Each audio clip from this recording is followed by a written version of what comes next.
ఎన్టీఆర్ వర్ధంతి సందర్భంగా ఏపీ మంత్రి నారా లోకేష్, నారా భువనేశ్వరి ఎన్టీఆర్ ఘాట్ వద్ద నివాళులర్పించారు. నాయకుడిగా, సీఎంగా ప్రజలకు ఎన్టీఆర్ చేసిన సేవలను ఈ సందర్భంగా గుర్తు చేసుకున్నారు.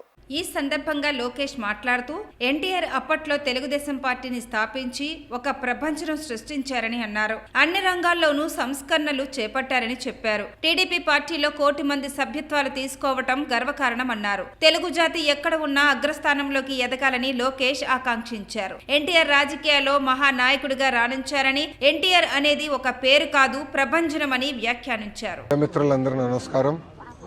విశ్వవిఖ్యాత నట సార్వభౌమ స్వర్గీయ శ్రీ నందమూరి తారక రామారావు గారి 29వ వర్ధంతి సందర్భంగా పెద్ద ఆయనకి ఘన నివాళి అర్పిస్తున్నాం.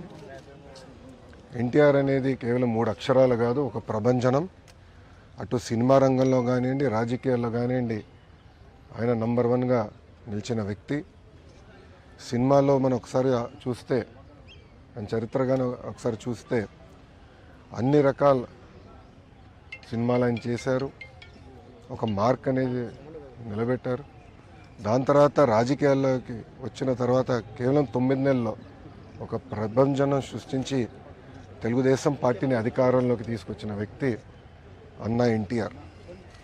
ముఖ్యమంత్రి అయిన తర్వాత కూడా రిలాక్స్ అవ్వకుండా ₹2 కిలో బియ్యం కానివ్వండి, పటేల్ పట్వారీ వ్యవస్థ రద్దు చేస్తాం కానివ్వండి, మహిళలకి ఆస్తుల్లో సమాన హక్కు కల్పిస్తాం కానివ్వండి, ఇట్లా అనేక సంస్కరణలు తీసుకొచ్చారు అన్న ఎన్టీఆర్.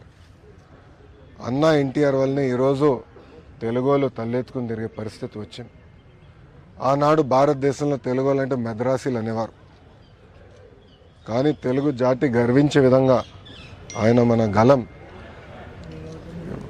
ఢిల్లీలో వినిపించారు. ఆనాడు ఆయన బర్తరఫ్ చేస్తే కేంద్ర ప్రభుత్వంతో పోరాడి మళ్ళీ పార్టీ అధికారంలో నిలబెట్టుకున్న వ్యక్తి అన్న ఎన్టీఆర్.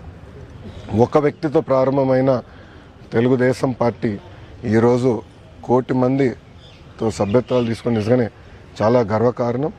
ఏ ఆశయాలతో అయితే అన్న ఎన్టీఆర్ తెలుగుదేశం పార్టీని స్థాపించారో మేమందరం కలిసికట్టుగా తెలుగు వాళ్ళు ఎక్కడున్నా వాళ్ళకి అండగా నిలబడడానికి, తెలుగు జాతి ఎక్కడున్నా వాళ్ళ అగ్రస్థానంలో ఉండాలని లక్ష్యంతో మేమందరం అహర్నిశలు పనిచేస్తామని మీకు తెలుపుకుంటూ, ఇప్పుడు మీడియా మిత్రులకి ఏమైనా ప్రశ్న ఉంటే దానికి సమాధానం చెప్పడానికి సిద్ధంగా ఉన్నాం.